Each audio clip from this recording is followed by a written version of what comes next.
maayarka caasimada gobolka Gabiley mudane Maxamed Amiin Cumar Cabdi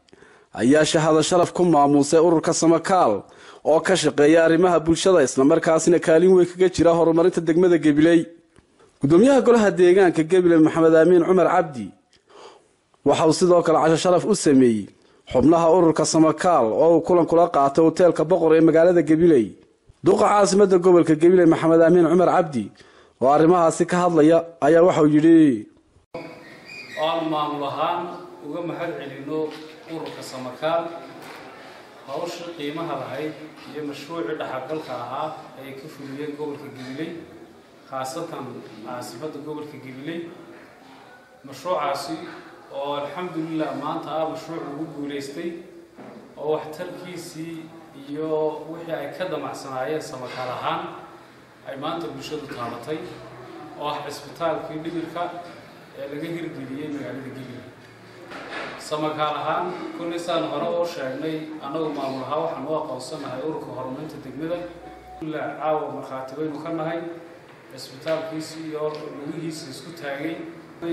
shalay toole dhaxantaa dhacas gidaarada jiifi jiray maantana hooy diiran oo lagu xanaanaynayo oo lagu daweynayo haysta waa dadka Ilaahay miirkooda ka qaaday. Maayar Maxamed Amiin waxa kale oo ka hadlay gebiga dooxa qalax ee ku fidaya dugsiga sare ee qalax sidii wax looga wada qaban lahaa iyadoo la iskaashanayo. waxaan rajaynayaa insha Allah mashruuca ku xiga saal hore oo wada hadalay inay Samakaal ka dhigan doonto gebiga qalax oo isaguna hawl baylaha runtii aad iyo aad muhiim noogu ah oo aynu u baahanahay inaan iska kaashano anaguna dawladda hoose ahaan wixii aan ugu talagalnay aan ku darno idinkuna contribution-ka dadka aad u ururisaan. waxa kale iyaguna halkaasi ka hadlay balasaab ku xigeenka gobolka Gabiley Cali Cabdi Cabdilaahi gudoomiyaha ururka Samakaal Kaysa Xaaji Muuse xildhibaano ka tirsan aqalka golaha deegaanka Gabiley iyo mas'uuliyiin ka tirsan ururka Samakaal. waxaan rabaa inaan hadlayaa maayarka degmada Gabiley Maxamed Amiin oo runtii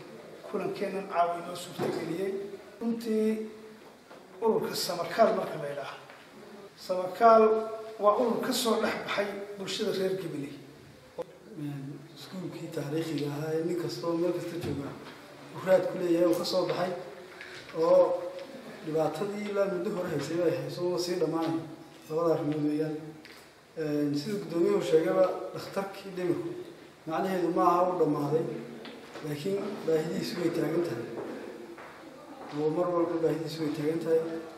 in la garab taagnaado lana wado gacanta lagu hayo wax muhiim ah dhamaanteen hadalkii waa la dhameeyay annaga farxad way noo tahay aad iyo aad waan faraxsanahay.